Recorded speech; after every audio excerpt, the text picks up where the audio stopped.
They say the fields remember the screams of Overseer Grady. He thought fear was a whip in his hand and a dog at his heel. Zachariah, a horse trainer with scars on his back and fire in his eyes, had no weapons, only patience and a dangerous kind of wisdom. While Grady beat men bloody and sent Brutus, the mastiff, to tear flesh for sport, Zachariah whispered, fed, and waited. Until one day, under the blazing sun, the master barked his order, and Brutus lunged not at the slave, but at the man who owned him. The overseer's body was left in tatters, his screams swallowed by the cotton rows. But what began as one man's vengeance lit a fire that could burn the whole plantation. Because once the master's dog chooses a new master, nothing will ever be the same. Before we go any further, comment where in the world you are watching from, and make sure to subscribe, because tomorrow's story is one you don't want to miss. The morning dew still clung to the grass as Zachariah ran a brush down the mare's flank. The stable smelled of hay and horse sweat, familiar scents that usually brought him comfort.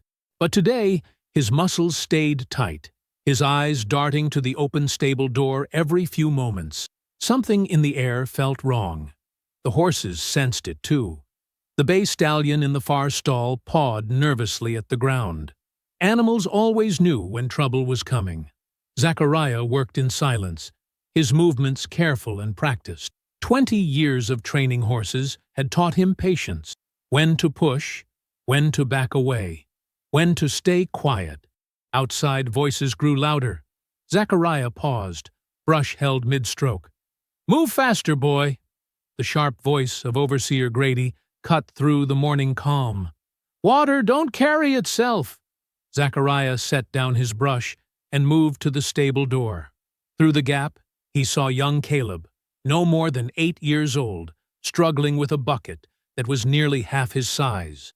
Water sloshed over the sides with each step, soaking the boy's thin cotton shirt. Behind Caleb walked Grady, a thick leather whip curled in one hand. At his heel padded Brutus, the massive brown mastiff whose name alone made children cry at night. The dog's muscles rippled beneath his short coat, his eyes alert and watching. "I said faster!" Grady shouted. Caleb tried to quicken his pace, his skinny arms straining. The bucket tilted. Water spilled across the packed dirt of the yard. The boy stumbled, then fell to his knees, the bucket toppling beside him. Grady's face flushed dark with anger. "Worthless!" he spat, uncoiling his whip. "You need to be taught a lesson about wasting the master's water." Zachariah stepped out of the stable before he could think better of it. Other enslaved people froze in their morning tasks, eyes down, bodies tense. No one moved to help the boy. No one dared. Grady raised the whip high. Caleb covered his head with his arms, making himself small. "The boy's too young for that size bucket," Zachariah said, his voice steady, though his heart hammered in his chest. "He's trying his best." The yard went completely silent. Even the birds seemed to stop singing. Grady turned slowly, his pale eyes narrowing as they found Zachariah. "What did you say to me, boy?" Grady's voice was dangerously soft. Zachariah knew he should lower his eyes, back away, beg forgiveness, but something in him refused to bend this time. "I said he's just a child," Zachariah repeated. "Give him a smaller bucket or send him to other work." Laughter burst from Grady's mouth, ugly and sharp. "Well now, the horse trainer thinks he can tell me my business." He took 3 steps toward Zachariah, his boots kicking up dust. "You forget yourself." Behind him, Brutus growled low in his throat, massive head lowered, watching Zachariah with amber eyes. "I meant no disrespect," Zachariah said, though they both knew it was a lie. "On your knees," Grady ordered, pointing to the ground. Zachariah felt the eyes of everyone in the yard. Slowly, he knelt in the dirt. Grady's smile showed yellowed teeth. "You think you're special, don't you?" "Master's favorite with his horses," He circled Zachariah like a wolf. "But you're nothing. Same as this worthless boy. Same as all of you." He turned suddenly, gesturing to the others watching. "This is what happens when one of you forgets his place." Then to the dog, "Brutus, take him!" The mastiff tensed, powerful muscles coiling. For just a moment, so brief Zachariah almost missed it, the dog hesitated, his eyes meeting Zachariah's. Then Brutus lunged. Pain exploded across Zachariah's shoulder as powerful jaws clamped down. He fell backward, the weight of the dog driving him into the dirt. Hot breath and teeth tore at his flesh. Zachariah tried not to scream, but the sound ripped from his throat anyway. Through the haze of pain, he heard laughter. Grady's voice, "That's enough, boy. That's enough for now." A sharp whistle, and suddenly the weight lifted. Brutus backed away, blood, Zachariah's blood, dripping from his jaws. The dog didn't growl or bark. He simply watched, something unreadable in those amber eyes. "Let that be a lesson," Grady announced to the yard. "Next time, I'll let him finish the job." Zachariah lay in the dirt, blood soaking through his torn shirt.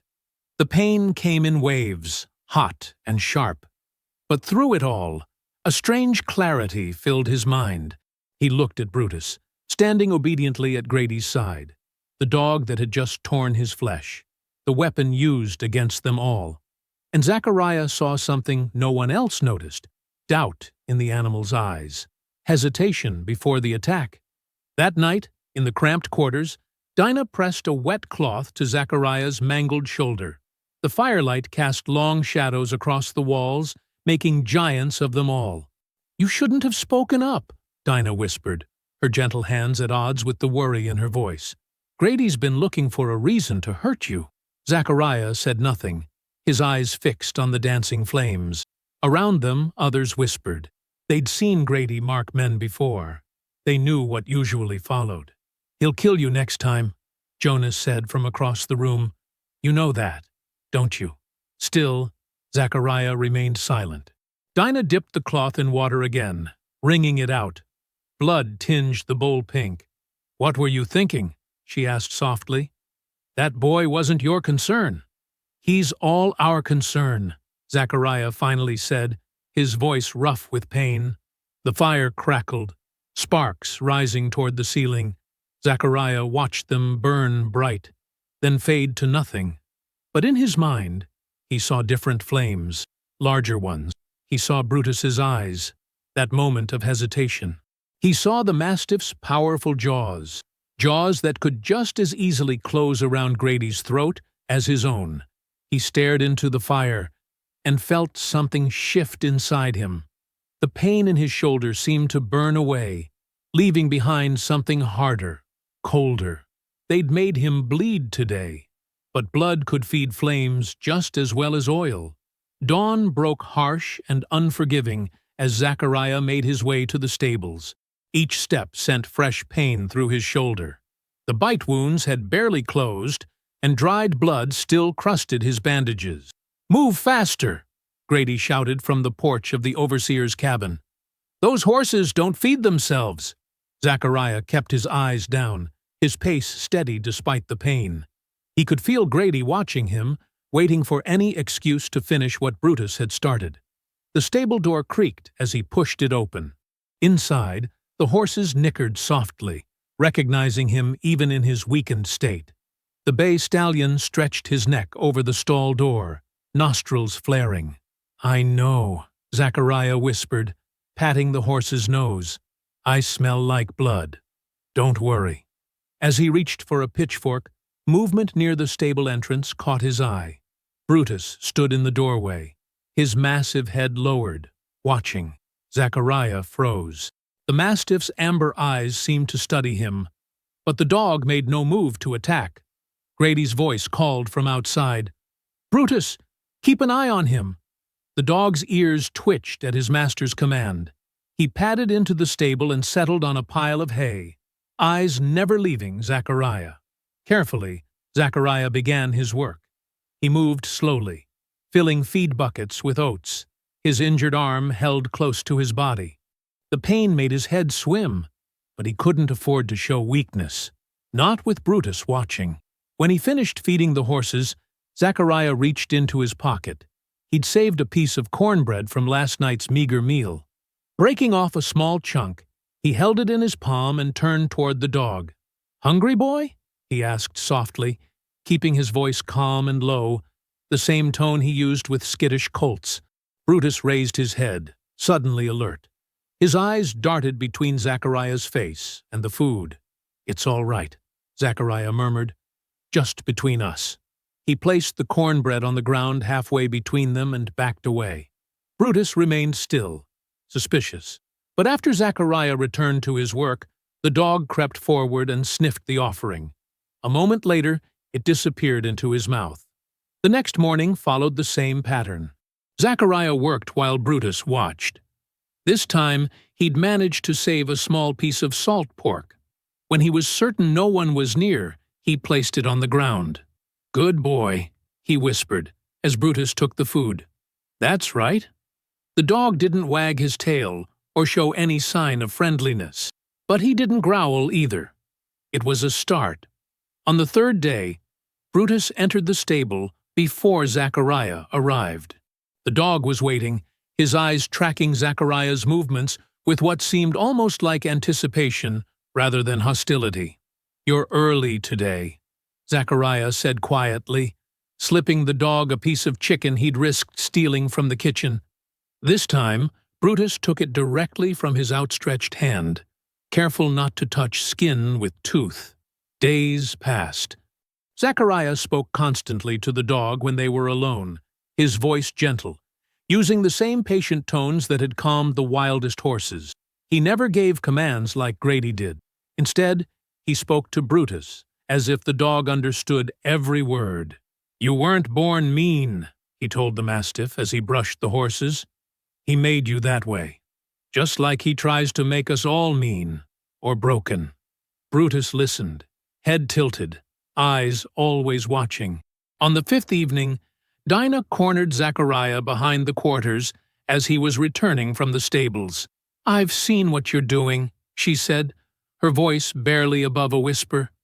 "With the overseer's dog." Zachariah stiffened. "I don't know what you mean." "Don't lie to me." Dinah's eyes were wide with fear. "Jonas saw you feeding him. What are you thinking? If Grady catches you—" "He won't. He will," she insisted. "And when he does, he won't just let Brutus bite you. He'll have you hung from that oak tree. Or worse." Zachariah looked past her to where the others sat around small fires, eating their evening meals, heads bowed, spirits broken. "Maybe that's better than this," he said softly. Dinah grabbed his good arm. "Don't talk like that. We survive. That's what we do." "Is this surviving?" Zachariah asked. "Kneeling in the dirt while they beat children? Watching our people die slow every day? I'd rather die fighting. And what can you do? One man against whips and guns?" Zachariah didn't answer, but in his mind he saw Brutus's powerful jaws, teeth that could crush bone. "Promise me you'll stop," Dinah pleaded. "I can't promise that," he said simply. The next morning, Zachariah noticed Brutus was limping slightly. When Grady wasn't looking, he examined the dog's paw and found a thorn embedded deep in the pad. "This will hurt," he whispered, carefully working the thorn free with his fingers. Brutus didn't snap or growl. He stood perfectly still, allowing Zachariah to tend to him. When the thorn was out, the dog licked Zachariah's hand once, a brief, warm touch.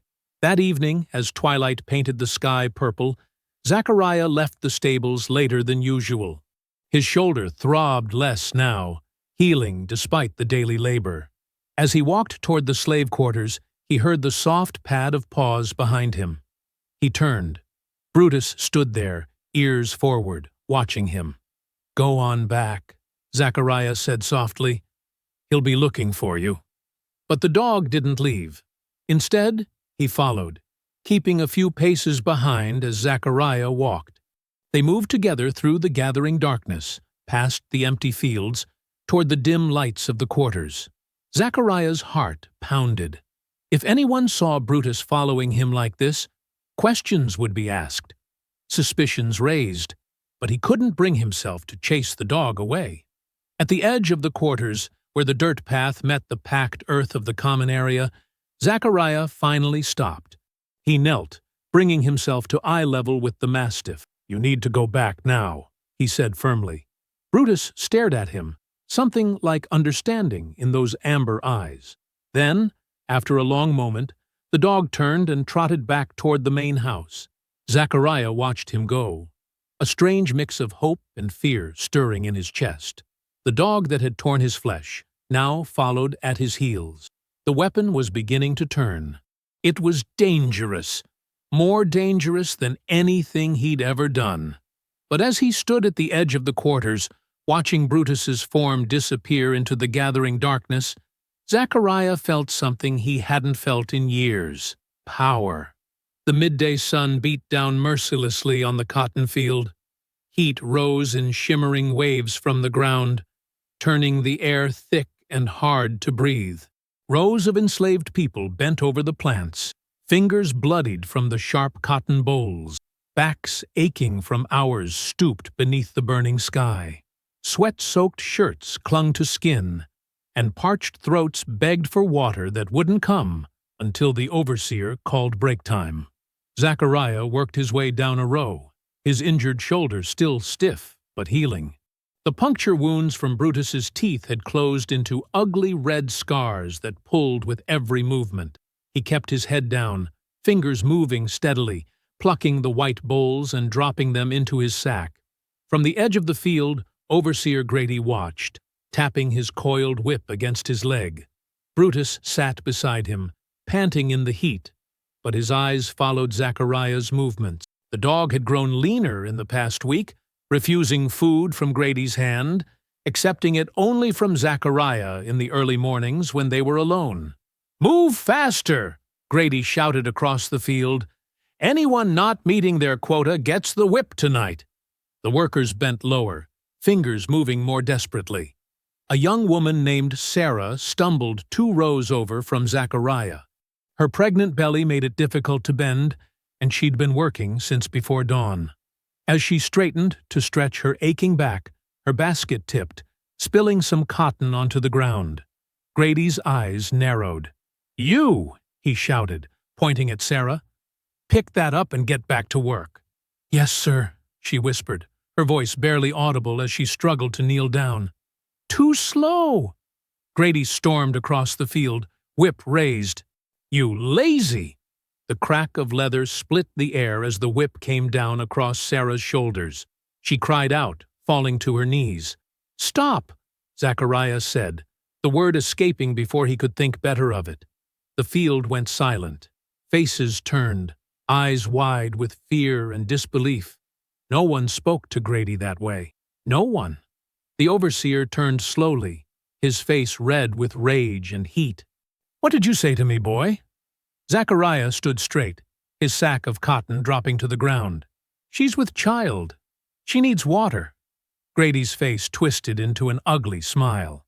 "Well, well. Seems you didn't learn your lesson the first time." He turned to the others. "Gather around. You're all about to see what happens when a slave forgets his place." The workers shuffled reluctantly into a circle, fear etched on every face. Some couldn't bear to watch, keeping their eyes fixed on the ground. "Come here," Grady ordered Zachariah, uncoiling his whip. Zachariah stepped forward, his heart hammering in his chest. He had known this moment would come, had been preparing for it since that first day when Brutus had attacked him. His eyes found the dog, sitting alert at Grady's side. "Brutus," Grady said, voice thick with anticipation. "Tear him apart." The mastiff rose to his feet, muscles rippling beneath his short coat. For a moment, he didn't move. His amber eyes locked with Zachariah's. "Attack!" Grady shouted, pointing at Zachariah. Brutus growled deep in his throat. But instead of lunging at Zachariah, he turned his massive head toward Grady, lips peeling back to reveal sharp teeth. "What the—" Grady began. The Mastiff launched himself not at Zachariah, but at Grady. 200 pounds of muscle and bone slammed into the overseer's chest, knocking him flat on his back. Brutus's jaws closed around Grady's throat before the man could even scream. Blood sprayed across the white cotton bowls.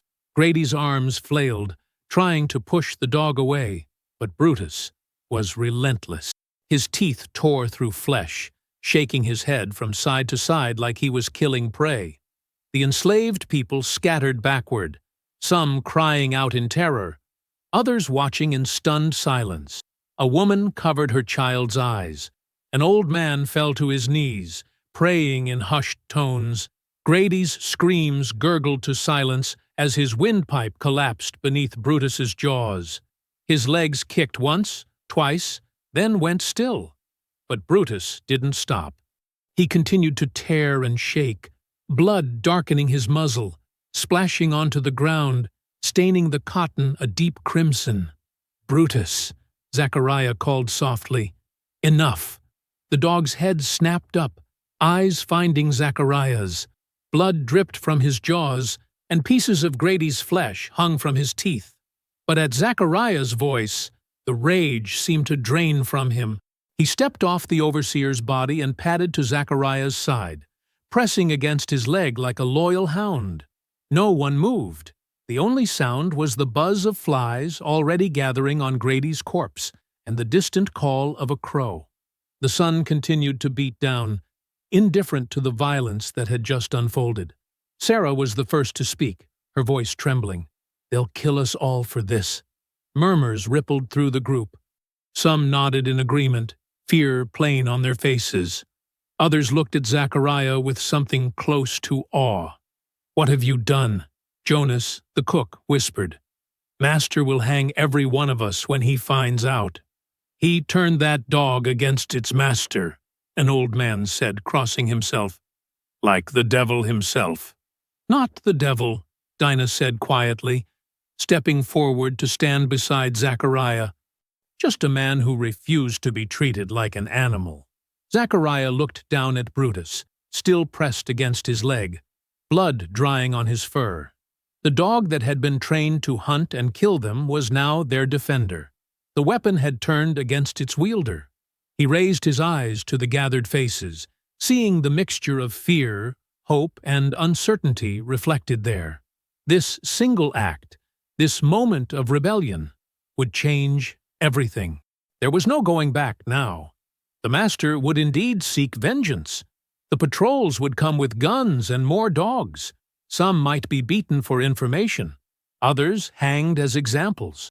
But as he stood there in the blood-soaked field, Brutus at his side, Zachariah also saw something else flickering in the eyes of his people, a dangerous, fragile spark that had not been there before, the spark of possibility. Sunset painted the sky blood-red as Mr. Whitfield's carriage rolled up the long drive to the plantation house. Behind it came 3 wagons filled with armed men, the county patrol, summoned by messenger as soon as news of Grady's death reached the main house. Their rifles gleamed in the fading light, and several had brought hunting dogs that strained at their leashes, eager for the scent of prey. The enslaved people had been herded into the yard like cattle, forced to stand in neat rows facing the main house. Children clung to their mothers' skirts, too frightened to cry. Old men and women leaned on each other for support, their faces carved with the weary lines of those who had seen such scenes before and knew what was coming. In the center of the yard lay Grady's body, covered with a sheet that had once been white, but was now stained rust-brown with dried blood. Flies buzzed around it in thick clouds, drawn by the smell of death that hung heavy in the humid evening air. Zachariah stood in the back row, his face carefully blank. Brutus was nowhere to be seen. He had ordered the dog to stay hidden in the woods beyond the cotton field. Beside him, Dinah stood straight and still, her eyes fixed on some distant point beyond the horror before them. The door to the main house swung open, and Mr. Whitfield descended the steps.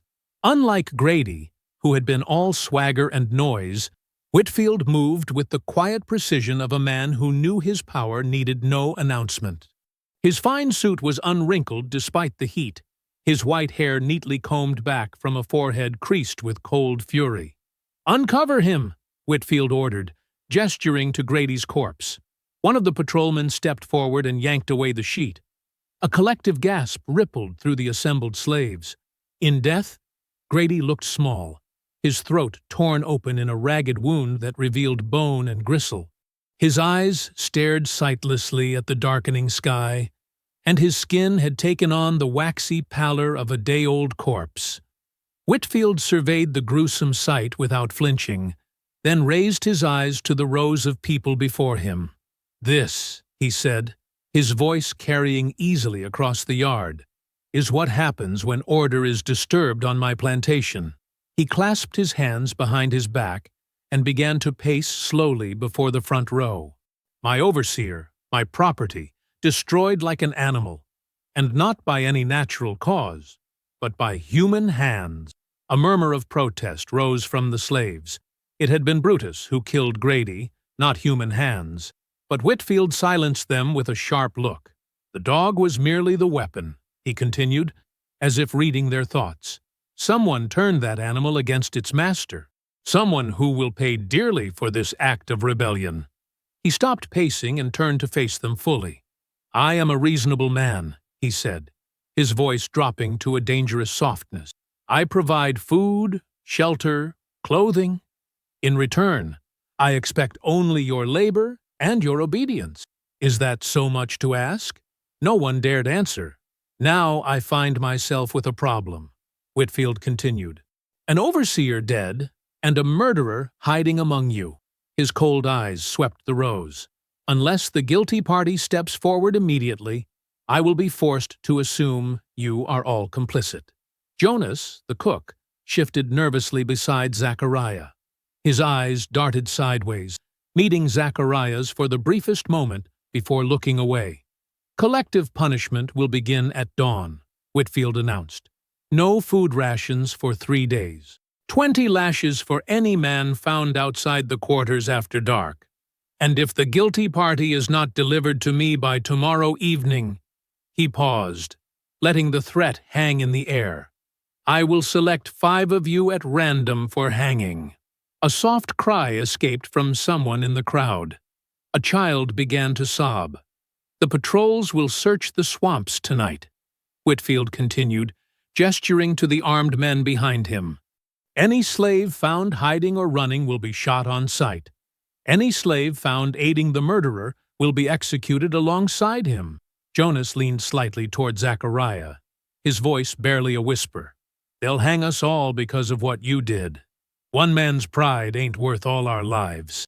Dinah stood on Zachariah's other side, her spine straight as an iron rod.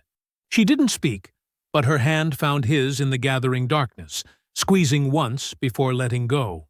In that brief touch was a message clearer than words. She would not betray him, even if it meant her death. "Return to your quarters," Whitfield ordered. "Dawn comes early, and there is cotton to be picked, overseer or no." As the slaves filed back toward the cabins, the patrol leader approached Whitfield. "We'll need dogs to track in the swamp, sir. Good ones. Take what you need," Whitfield replied.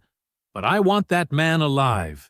His death will be public and slow, a lesson no one on this plantation will ever forget." Night fell fully as the enslaved people returned to their quarters. The patrol divided into groups, lighting torches and leading dogs toward the edges of the plantation where dark swampland began. Their voices carried on the night air, calling to each other as they spread out to begin the hunt. Inside the cramped cabin she shared with 3 other women, Dinah moved to the small window, peering out at the darkness. Torchlight flickered in the distance as the patrol disappeared into the trees. Her heart hammered against her ribs, but her face remained composed, betraying nothing of the fear that churned inside her. In the men's quarters, Jonas paced nervously, muttering prayers under his breath. "Lord, save us all," he whispered. "One man's fight ain't worth all our blood." Zachariah waited until the last patrol had vanished into the trees. Then, silent as a shadow, he slipped from his pallet and out through the back of the quarters where a loose board had long ago been worked free. He paused in the darkness, whistling once, a soft, low sound that might have been a night bird. From the edge of the woods, Brutus emerged, a darker shadow against the night. Blood still matted his fur, but his eyes gleamed with intelligence as he padded to Zachariah's side. Man and dog exchanged a look of perfect understanding. Then, together, they melted into the darkness, heading not away from the plantation, but deeper into the heart of the swamp, where the water ran black, and the cypress trees grew thick enough to hide a man and his dog from even the keenest eyes. In her window, Dinah watched them go, her fingers pressed against the rough wood of the sill. She knew he was both her greatest hope and her greatest danger. If he were caught, they would all suffer. If he succeeded in whatever plan was forming in his mind, perhaps something might change. But as she watched the darkness swallow him, she couldn't help wondering if she would ever see him again. Dawn broke gray and heavy with mist over the swamp. Zachariah crouched low in the reeds, his body sore and stiff from a night spent wading through black water and thick mud. Beside him, Brutus lay panting, his massive frame splattered with drying muck. Both man and dog were covered in mosquito bites, the insects drawn to their warmth and blood in the damp morning air. In the distance, the baying of hounds echoed across the water. The sound made Brutus's ears prick up, but a gentle hand on his back kept him still and silent. "Easy now," Zachariah whispered, his voice barely audible even to the dog. "They're hunting us, but this swamp knows me better than it knows them." He had spent years slipping away to these wetlands whenever he could steal an hour, learning its paths and secrets. The overseers had always thought him fishing, and he did bring back fish to maintain the story. But what he had really been seeking was knowledge. Knowledge of a place where men with whips feared to tread too deeply. The patrol's dogs howled again, closer now, but still following a false trail Zachariah had laid the night before, dragging a piece of his shirt through muddy water before doubling back and climbing a cypress to cross to another tree. His stomach cramped with hunger. He hadn't eaten since before Grady's death, and the small package of cornbread he'd managed to grab before fleeing was long gone. Brutus whined softly, sensing his discomfort. "I know, boy. We need to eat." Zachariah peered through the reeds at the still water nearby. "Let's see what the swamp can give us." With practiced movements, he pulled a thin, sharpened stick from his belt, a makeshift spear he'd crafted during the night. He crept to the water's edge, signaling Brutus to stay behind. The dog obeyed, watching intently as Zachariah stood perfectly still, spear poised. Minutes passed. The patrol dogs grew quieter, moving in the wrong direction. A ripple disturbed the water's surface. Zachariah's arm moved in a swift, sure motion, and the spear plunged beneath the surface. When he lifted it, a fat catfish writhed on the end. "There's breakfast," he murmured to Brutus, who padded forward eagerly. Using a sharp stone, Zachariah gutted the fish, giving the innards to Brutus, who gulped them down hungrily. The raw flesh was slimy and bland, but Zachariah ate without complaint, knowing he needed the strength. Afterward, he dug in the soft earth near the water's edge, finding thick, starchy roots that tasted bitter, but would keep hunger at bay. As the sun climbed higher, they moved deeper into the swamp, always listening for the sounds of pursuit.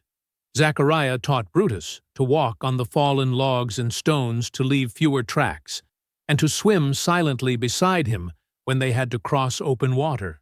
"You're smarter than they ever knew," he told the dog, as they rested in the shade of a massive cypress. "Grady never saw what you could be. He just wanted a weapon." He stroked the dog's scarred muzzle. "We're both more than what they made us for." Brutus pressed his head against Zachariah's hand, eyes alert but trusting. By mid-afternoon, The patrol sounds had faded entirely.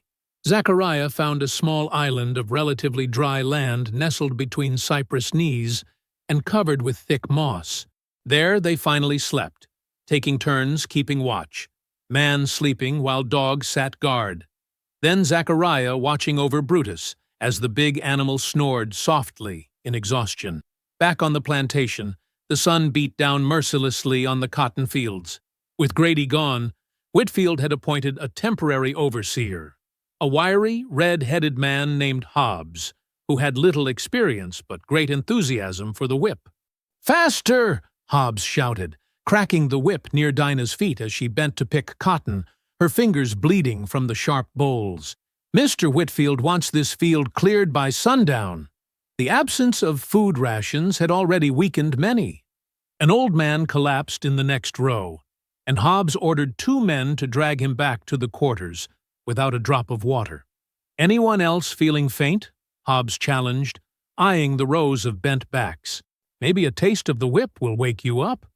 In the kitchen house, Jonas stirred a pot of watery gruel, meant only for the house slaves and overseers.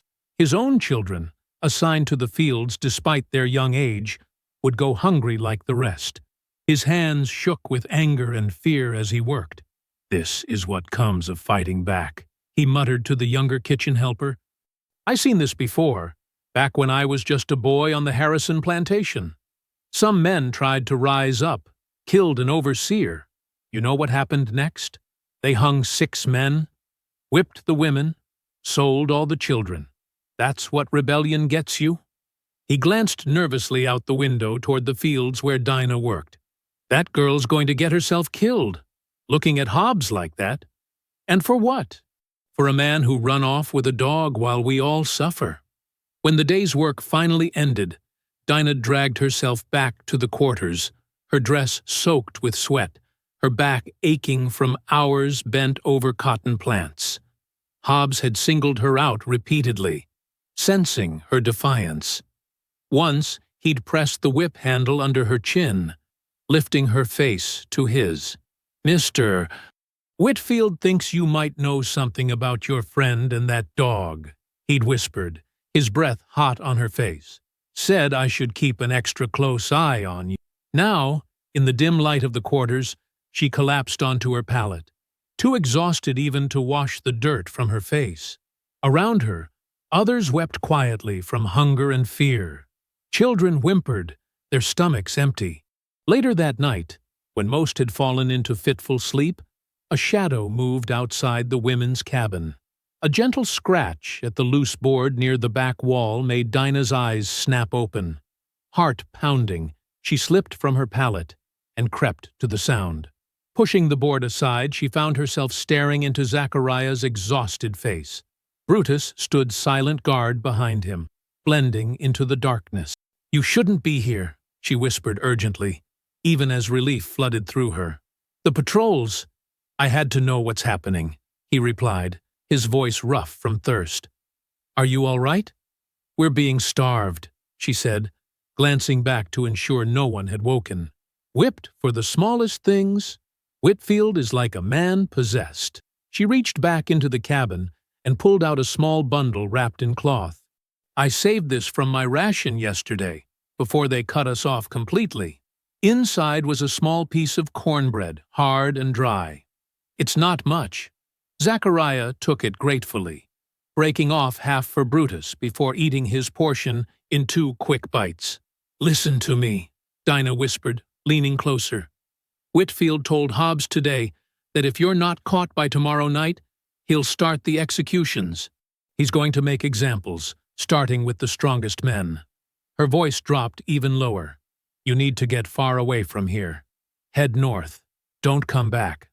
Zachariah's eyes, reflecting the faint moonlight, hardened. "I won't leave you all to die for what I did." "We'll die if you stay," she countered. "At least if you escape, someone is free." A sound from inside the cabin made them both freeze. Someone turning on their pallet, murmuring in sleep. "I have to go," Dinah whispered. "Please, be careful." Before she could withdraw, Zachariah caught her hand. "I'm not running," he said firmly. I came back to tell you. I have a plan." The resolve in his voice sent a chill down Dinah's spine, not of fear, but of something she hadn't felt in years. Hope. "What plan?" she asked. A dog barked in the distance, a patrol returning from the swamp, and Brutus growled low in his throat. "No time now," Zachariah said, already backing away into the shadows. "But tell anyone you trust. Be ready. This plantation has seen its last overseer." Then he was gone, melting into the darkness with Brutus at his side, leaving Dinah staring after him, the impossible weight of his words settling around her like a cloak. Night wrapped around the plantation like a shroud, the moon occasionally peeking through clouds that promised rain by morning. Near the stables, hidden in the deep shadows cast by the wooden structure, Zachariah crouched with his back against the wall. Brutus lay beside him, ears perked and alert, his massive body tense and ready. The dog's breathing was steady, but his eyes never stopped scanning the darkness. Zachariah stroked the mastiff's head, feeling the raised scars where Grady's training had left permanent marks. "Easy now," he whispered. "She'll come." The day had been long, spent mostly submerged in murky swamp water as patrols combed the area with increasing desperation. Whitfield had doubled the reward for his capture, and Zachariah had watched from the safety of thick cypress roots as men with guns and dogs passed barely 20 feet from where he hid. A soft rustling sound made Brutus lift his head. Zachariah placed a steadying hand on the dog's back, listening intently. The footsteps were light, careful, not the heavy tread of patrollers. Dinah emerged from between two cabins, moving like a shadow herself. She glanced around nervously before hurrying to the stables. Zachariah clicked his tongue softly, the signal they had arranged, and she turned toward his hiding place. "You shouldn't keep coming back," she whispered as she knelt beside him. Her face was thinner than just days ago, the hunger already showing. "Hobbs watches me all day. He knows something." "Did anyone follow you?" Zachariah asked, scanning the darkness behind her. "No. I made sure." She settled closer, her shoulder touching his. "I have news. 2 men are willing to help. Isaiah and Samuel. They trust you. They remember how you stood up for Caleb." Zachariah nodded slowly. Isaiah was a blacksmith's helper, strong and steady. Samuel worked the cotton gin, knowing its mechanisms better than anyone. "Good men. Useful men. Can they meet tonight?" he asked. "They're waiting by the old oak past the tool shed," Dinah replied. "But Zachariah—" Her voice cracked slightly. Whitfield wasn't bluffing. At sundown tomorrow he plans to hang Daniel and Josiah as examples. He says 2 more will follow each day until you're caught. Zachariah's jaw tightened. Daniel was barely 17. Josiah, a father of 3. Both were chosen for their strength, to frighten the others into submission. "Then we move tonight," he said, his voice low but firm. "I didn't come back to watch more people die." "What are you planning to do?" Dinah asked, fear and curiosity mingling in her voice. "Not run," Zachariah replied, meeting her eyes. "That's what they expect. They think I'm halfway to the next county by now. But running frees only 1 man." He leaned closer. "I'm going to break this place apart." He stood carefully, keeping to the shadows, and whistled softly for Brutus to follow. Together with Dinah, they made their way through the darkness toward the old oak. The massive tree stood like a sentinel, its lowest branches stretching out like welcoming arms. Beneath it, 2 figures waited. "Zachariah," Isaiah whispered, stepping forward. His powerful arms were crossed over his chest, his expression cautious but resolute. Beside him, Samuel nodded solemnly. "You're a brave fool to come back," Samuel said. "Or maybe just a fool." "Maybe," Zachariah agreed. "But I'm tired of watching brave men die while nothing changes." Brutus circled the small group, sniffing the air, his body a living perimeter alarm. The 4 huddled close, speaking in hushed tones. Whitfield's wealth is in three things, Zachariah explained: cotton, tools, and us. We can't free everyone tonight, but we can destroy the other two. He outlined his plan quickly.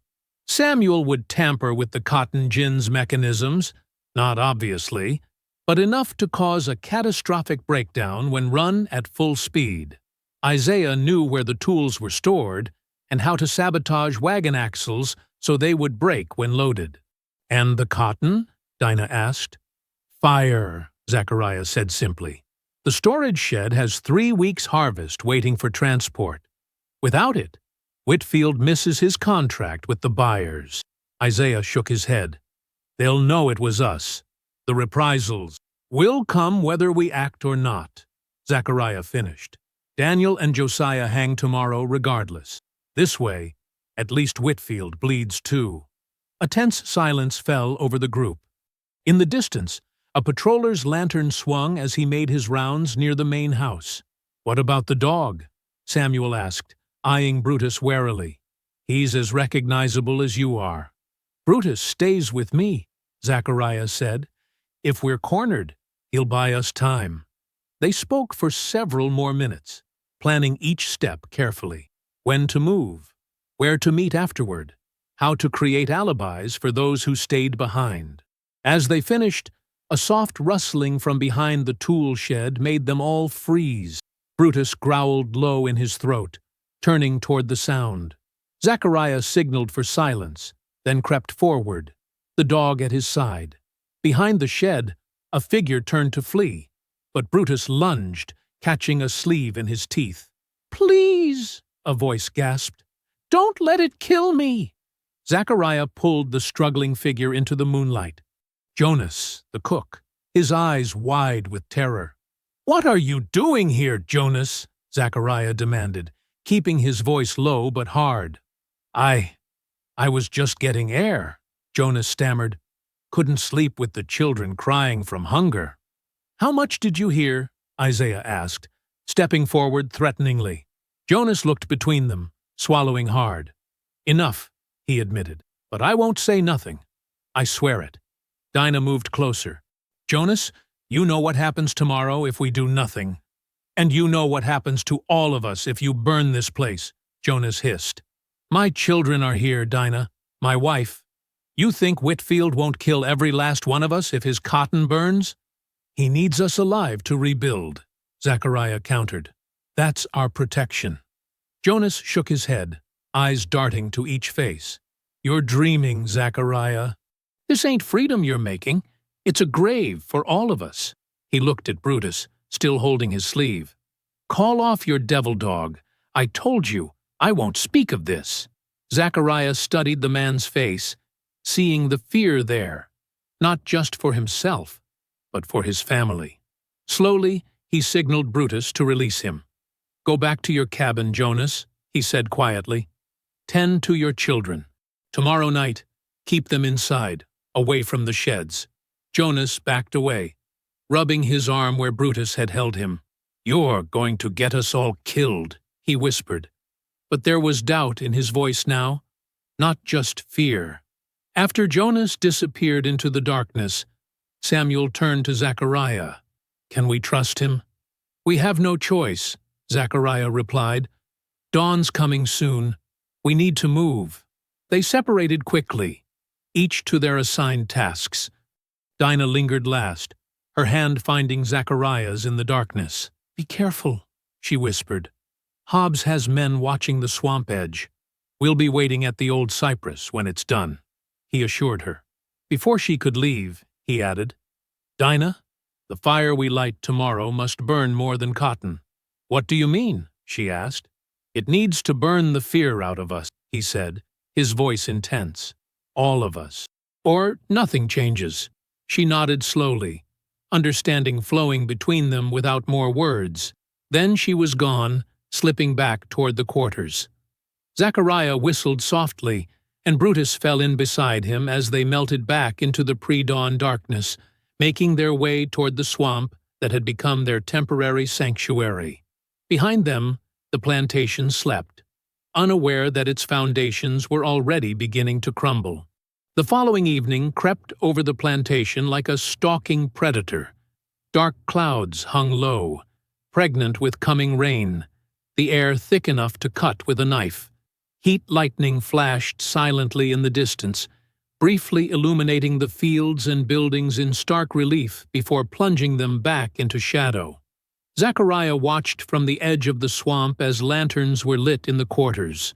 From his vantage point, the movement of people seemed normal. Women hanging washing, men trudging back from the fields, children being called in for the night. But his trained eye caught the small signs others would miss. A red cloth hanging where there should be white. A lantern placed in a window facing the wrong direction. Quick glances toward the tree line where he hid. Signals, preparations, the rebellion brewing beneath the routine. Brutus panted beside him, sensing his tension. The dog's ears perked at every sound. His massive body coiled like a spring. "Almost time, boy," Zachariah whispered, patting the dog's scarred head. The first stars were beginning to appear in the patches of clear sky between storm clouds. When full darkness fell, Zachariah made his move. He slipped from shadow to shadow with Brutus at his heels, crossing the open ground between swamp and outbuildings in short, careful dashes. At the edge of the cotton gin, he paused, giving a low whistle that mimicked a whippoorwill's call. Samuel emerged from behind the building, his face gleaming with sweat. "It's done," he whispered. "Weak point in the main axle. Won't last 10 minutes at full speed tomorrow." Zachariah nodded. "Isaiah?" "Finished the wagons an hour ago. Filed the axles thin. They'll break as soon as they're loaded." Samuel glanced nervously at the main house. "The others are ready too, just waiting for your signal." Zachariah scanned the yard. Guards patrolled lazily, made complacent by routine. They expected trouble from outside, not within. "Tell them midnight," Zachariah said, "when the storm front hits." Samuel disappeared back into the darkness. Zachariah counted minutes by his heartbeat, watching the clouds roll closer, feeling the changing pressure in the air. Brutus grew increasingly alert, sensing what was coming. At the quarters, lights dimmed one by one until only a few windows glowed. The guards gathered near the cookhouse for their midnight meal, their voices carrying across the yard. Jonas would be serving them, his face carefully blank as he filled their plates, listening to their talk while memorizing their positions. Unless fear had already turned him. The first crack of thunder seemed to split the sky. Zachariah tensed, counting 1, 2, 3, and then he nodded to Brutus. The dog shot forward, a dark shadow moving toward the tool shed where Isaiah waited. The coordinated attack unfolded like clockwork. Isaiah and 3 other men silently pushed the sabotaged wagons from their shelter, directing them toward the downward slope that led to the pond. Gathering speed, the wagons crashed into each other with splintering force, the noise masked by another thunderclap. At the cotton gin, Samuel opened the side doors while 2 others passed forward burlap sacks soaked in lamp oil. They worked methodically, placing them near wooden supports and machinery parts.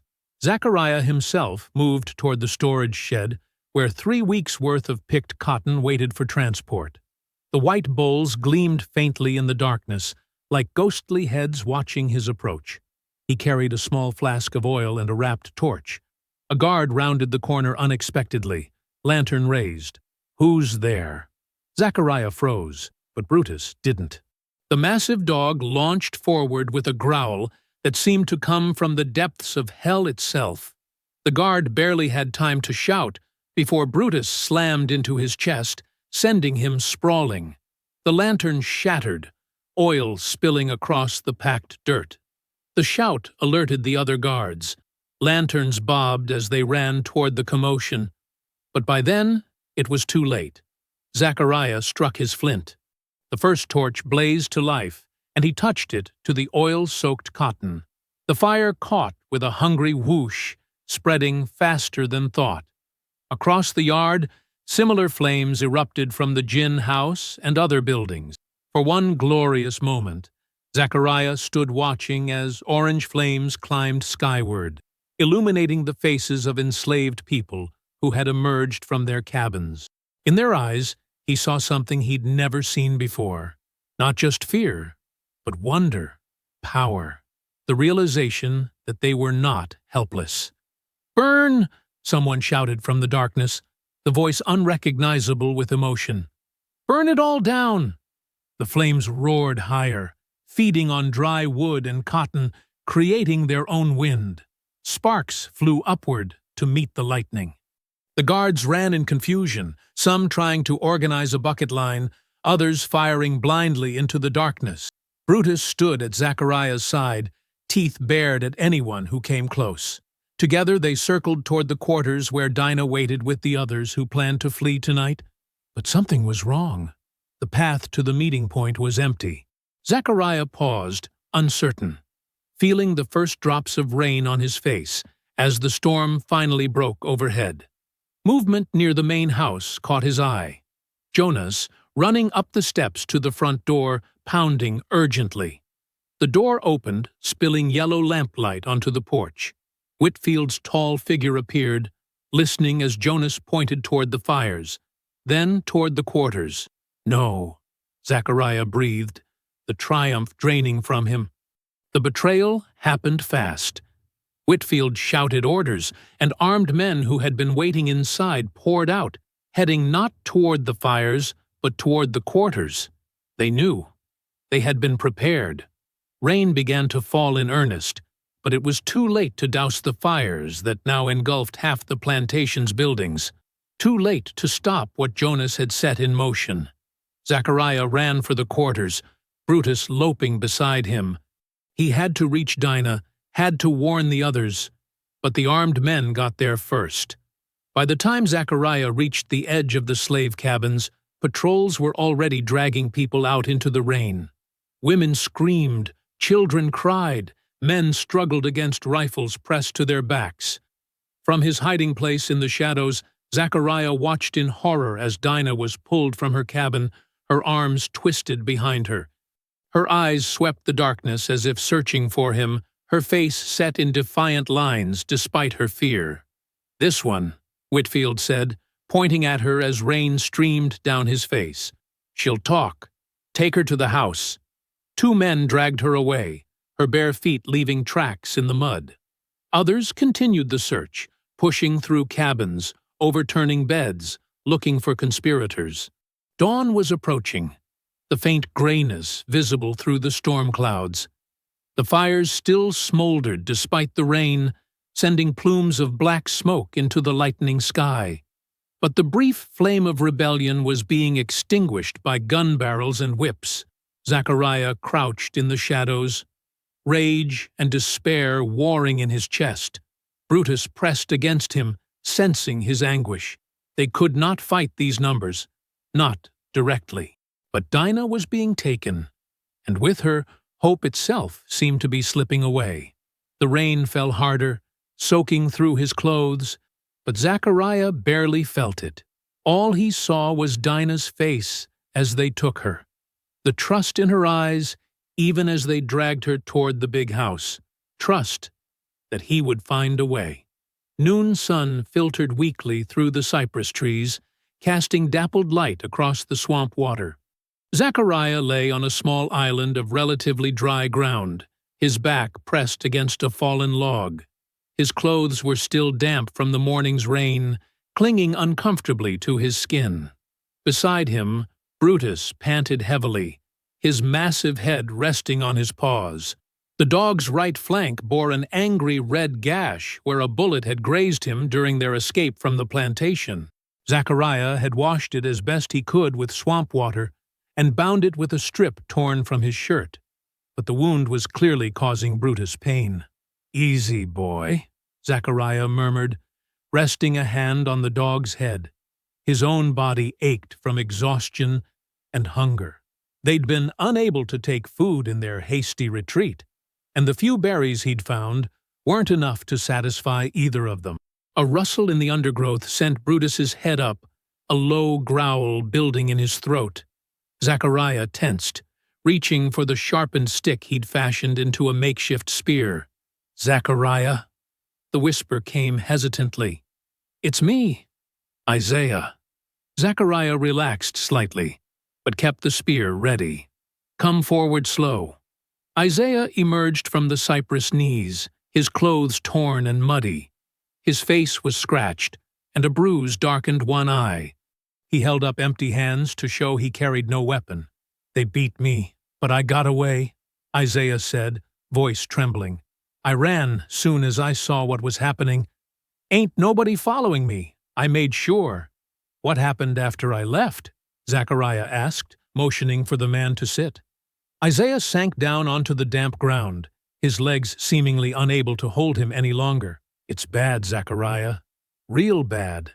They got Dinah locked up in the storage cellar under the big house.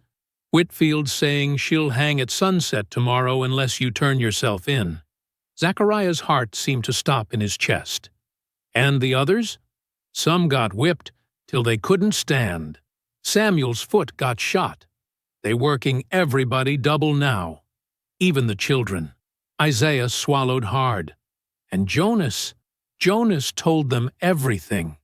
Told them you been planning it all, that you turned the dog against Grady, that you got people helping you. Jonas." The name tasted like poison on Zachariah's tongue. "He was scared for his kids," Isaiah said, though his tone made it clear he wasn't defending the betrayal. Whitfield promised him special treatment if he talked. Now he's staying in the overseer's old cabin, eating at the big house. Rage burned through Zachariah, so hot and sudden it momentarily blinded him. He gripped the spear until his knuckles turned white, imagining driving it through Jonas's treacherous heart. Brutus whined softly, sensing his fury. "They got patrols searching everywhere," Isaiah continued. "Dogs, guns, everything. But they mostly looking north, thinking you'd head for free territory." Zachariah nodded slowly. That made sense, and it meant the swamp might remain relatively safe for a little longer. "You need to know something else," Isaiah said, his voice dropping even lower. "They saying if they don't find you by sunset tomorrow, they gonna hang Dinah and one other person every day until you show yourself." The words hit Zachariah like physical blows. He closed his eyes, seeing Dinah's face, her quiet strength, her gentle hands tending his wounds, her eyes that never wavered when others looked away in fear. "Go back," he said finally. "Tell them I'm heading north. Tell them you spotted me near the county line." Isaiah looked alarmed. "But that'll send them right after you." "No," Zachariah said. "It'll send them away from where I'll actually be." Understanding dawned in Isaiah's eyes. "You going back for her?" It wasn't a question, but Zachariah nodded anyway. "I can't leave her to die for helping me." "It's suicide," Isaiah whispered. "The place is crawling with armed men now." "Then I die fighting instead of running." Zachariah's voice was flat, final. "Go now. Be careful getting back." Isaiah hesitated, then nodded. "God be with you, Zachariah." He slipped back into the undergrowth, leaving Zachariah alone with Brutus and his thoughts. For a long time, Zachariah sat motionless, despair and rage warring within him. He could run, head west instead of north, maybe find his way to the territories where a man might lose himself. Brutus would follow him, loyal to the end. They might even survive. But Dinah would hang, and after her, others. All because they had dared to hope, had dared to help him. Brutus nudged his hand with a wet nose, eyes questioning. Despite his wound, the dog's gaze held steady, trusting. "We ain't running," Zachariah told him, scratching behind his ears. "But we ain't dying easy either." He pushed himself to his feet, wincing at the stiffness in his muscles. The swamp stretched around them, mysterious and dangerous to those who didn't understand its ways. But Zachariah had spent years watching animals, learning their habits, their instincts. He knew this land better than any patrol. "Come on, boy," he said to Brutus. "We got work to do." The afternoon passed in careful, methodical labor. Zachariah waded through shallow water, searching for quicksand bogs where the bottom dropped away without warning. He marked safe paths with broken reeds and set traps along the false ones, trip lines made from vines, hidden pits covered with branches and leaves. At one promising location, where an innocent-looking mud flat concealed a deep sinkhole, Zachariah carefully constructed a false trail leading directly to the trap. He broke branches at shoulder height, disturbed the moss on tree trunks, left partial footprints in visible mud. All the signs an experienced tracker would follow. Brutus watched from firm ground, occasionally growling at sounds in the distance. The dog's wound had stopped bleeding, but he moved with a noticeable limp. "Just a little longer," Zachariah promised him, wiping sweat from his brow. The sun was beginning its descent, shadows lengthening across the water. His hands worked steadily, even as his mind raced. The traps would slow the patrols, maybe even claim a few, but they wouldn't be enough. He needed to get to the plantation, to find Dinah before sunset tomorrow. And for that, he needed a diversion. The answer came to him as he was setting his final snare. A loop of twisted vine hidden in tall grass beside a seemingly solid patch of ground that was actually a deep bog. The master's prized tobacco fields lay at the northeastern edge of the plantation, far from the main house and slave quarters. If those fields burned, every available man would rush to save them. By the time Zachariah finished setting the trap, night was falling. Insects buzzed in clouds around him, and somewhere in the distance, an owl called. He sank down beside Brutus, exhaustion finally claiming him. The dog pressed against his side, offering warmth in the cooling air. Despite his wound, Brutus remained alert, his ears swiveling at every sound, his body tense and ready. "We ain't dying in this swamp," Zachariah whispered, burying his fingers in the dog's coarse fur. "We ain't dying hiding like scared rabbits.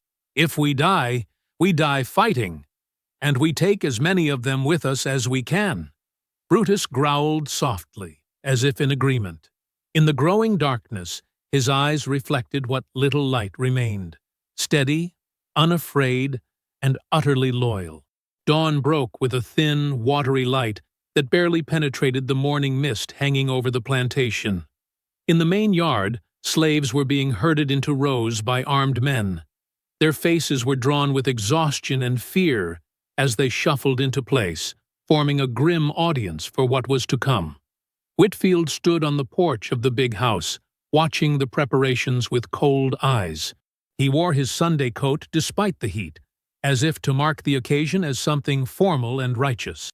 Behind him, the new overseer, a squat, red-faced man named Hobbs, barked orders at the house servants. "Bring her out," Whitfield commanded, his voice carrying across the silent yard. Two men disappeared into the cellar beneath the house. Moments later, they emerged, dragging Dinah between them. Her dress was torn and dirty, her face bruised, but she walked with her head high. They marched her toward the oak tree at the center of the yard, where a rope hung from a sturdy branch. Jonas stood apart from the other slaves, closer to the white men. His eyes were fixed on the ground, unable to meet the accusing stares of those he had lived alongside for years. Occasionally, he glanced at his children, huddled together in the front row, as if seeking justification in their frightened faces. "Let this be a lesson," Whitfield announced, stepping down from the porch. "Defiance brings only death. After this woman, another will hang tomorrow, and another the day after, until the dog-man is caught or every conspirator is punished." The crowd remained silent, though a current of tension ran through them. Some looked at Jonas with naked hatred. Others kept their eyes carefully blank, showing nothing. Beyond the cleared land surrounding the plantation, in the tangled edges of the swamp, Zachariah lay flat on his stomach, watching.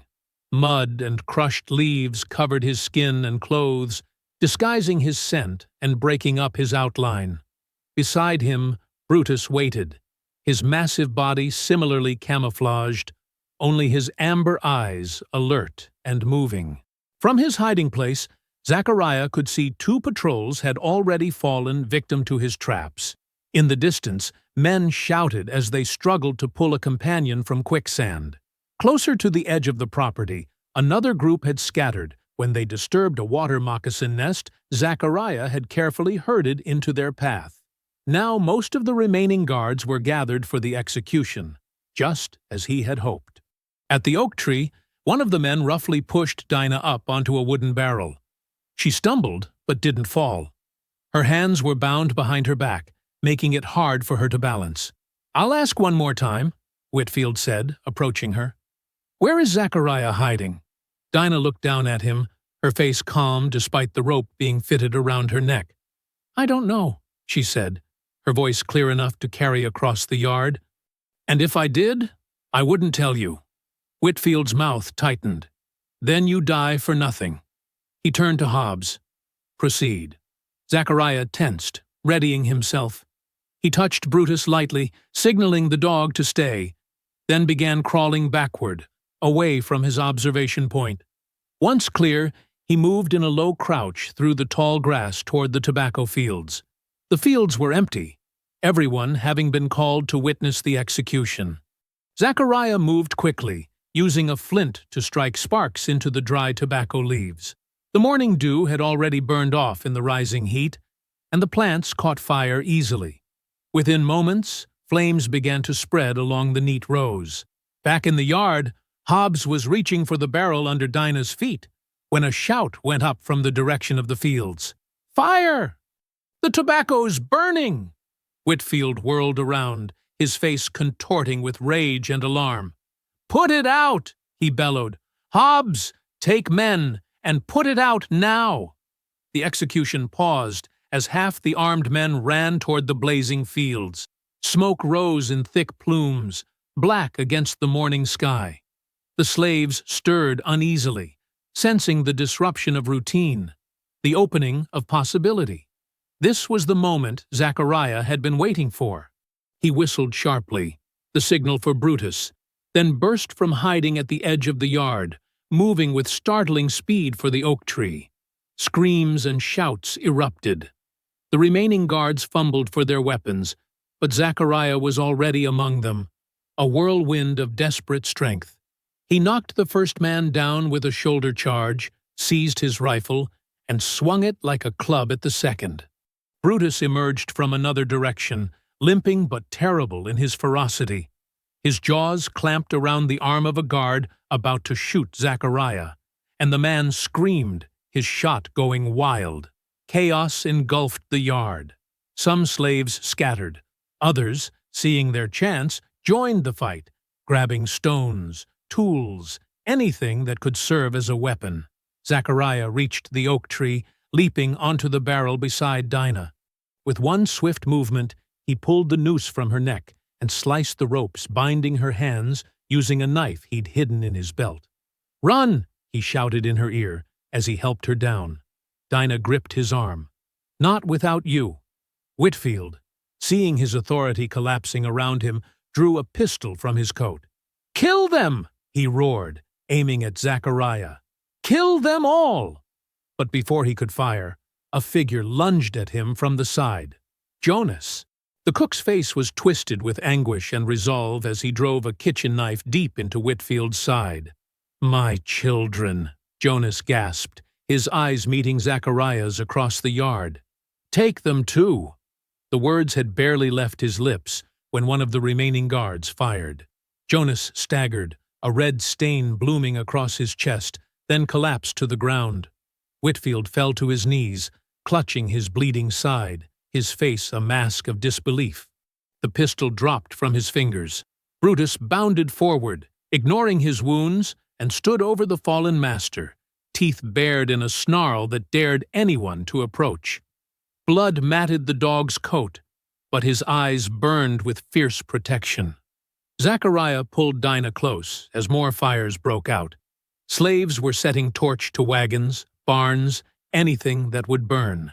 The smoke rose higher, blotting out the sun, while around them, More and more of the enslaved seized their moment to flee.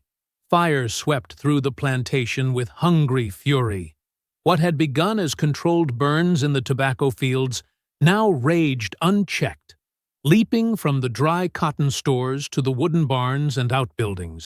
The flames reached greedy fingers toward the big house, catching first on the curtains visible through open windows, then devouring the porch where Whitfield had stood so proudly just minutes before.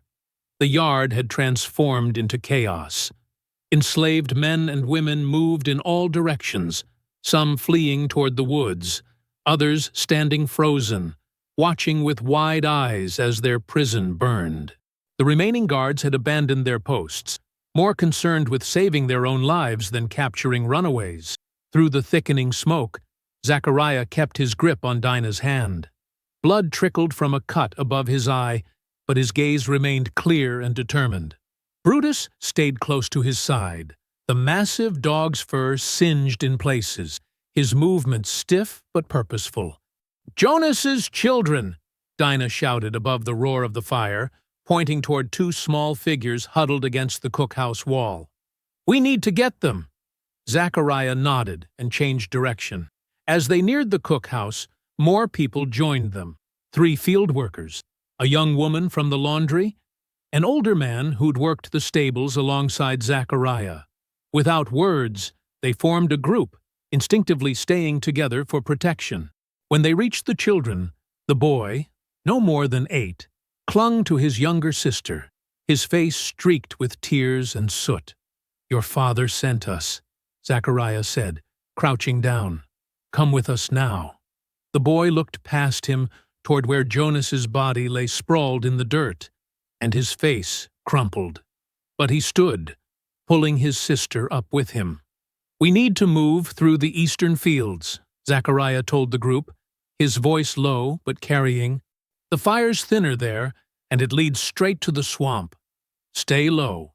Stay together." Across the yard, Whitfield still knelt where Jonas had stabbed him, one hand pressed to his bleeding side.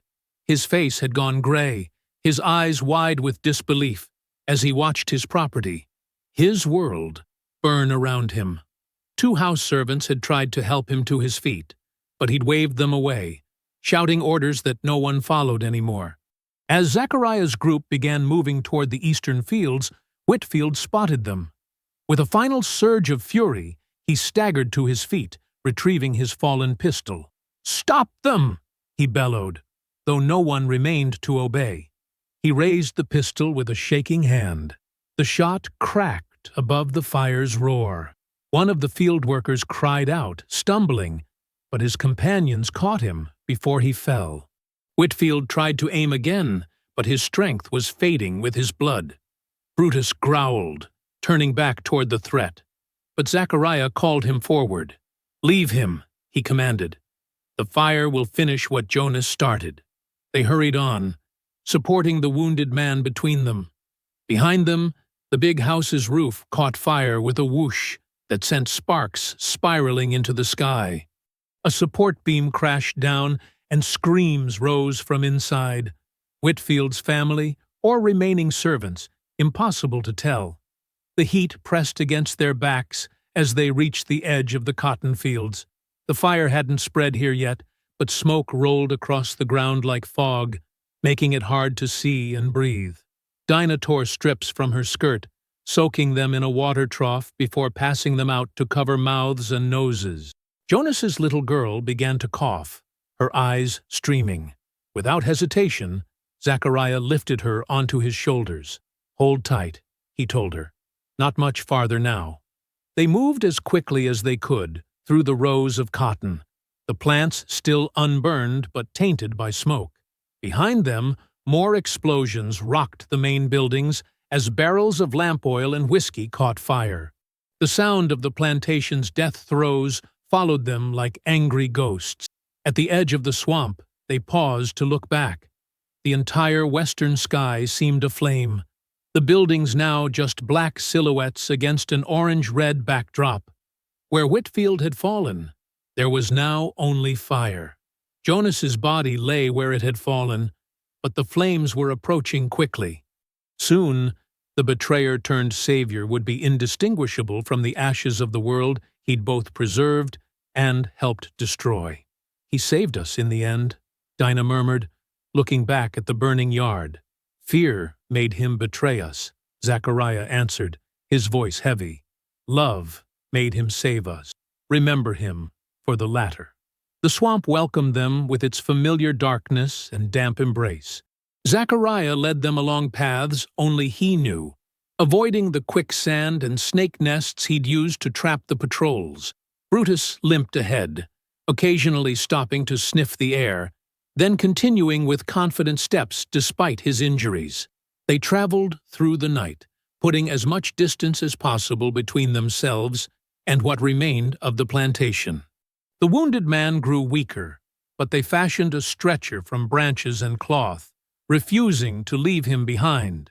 As the first gray light of dawn touched the eastern sky, they reached the far edge of the swamp. Exhausted, mud-covered, and smoke-stained, they climbed a small ridge and stopped to rest.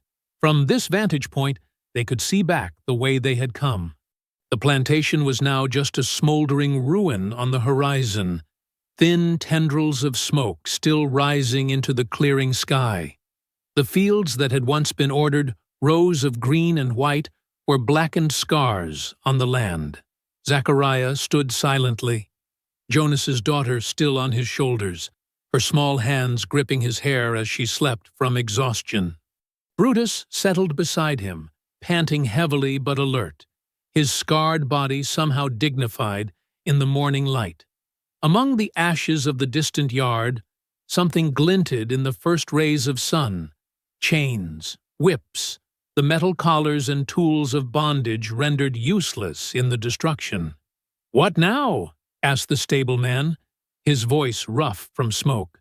Zachariah looked at the faces around him, afraid but alive, uncertain but free. He shifted the sleeping child more comfortably on his shoulders and reached down to touch Brutus's head gently. "North," he said simply. "We go north." Without another word, he turned away from the ruins. The others followed, moving into the uncertain horizon where the sun was just beginning to rise. Behind them lay the ashes of their past. Ahead, a future without chains. Brutus limped at Zachariah's side, the overseer's weapon transformed into the runaway's protector. Like them, he bore scars that would never fully heal. But like them, he walked with a freedom that made the pain worthwhile. The small band disappeared into the trees, leaving no trace of their passing. The world they had known was gone, burned away in a night of fire and blood. What lay ahead was unknown, dangerous, precarious, but their own to shape at last. I hope you found that story powerful. Leave a like on the video and subscribe so that you do not miss out on the next one. I have handpicked 2 stories for you that are even more powerful. Have a great day.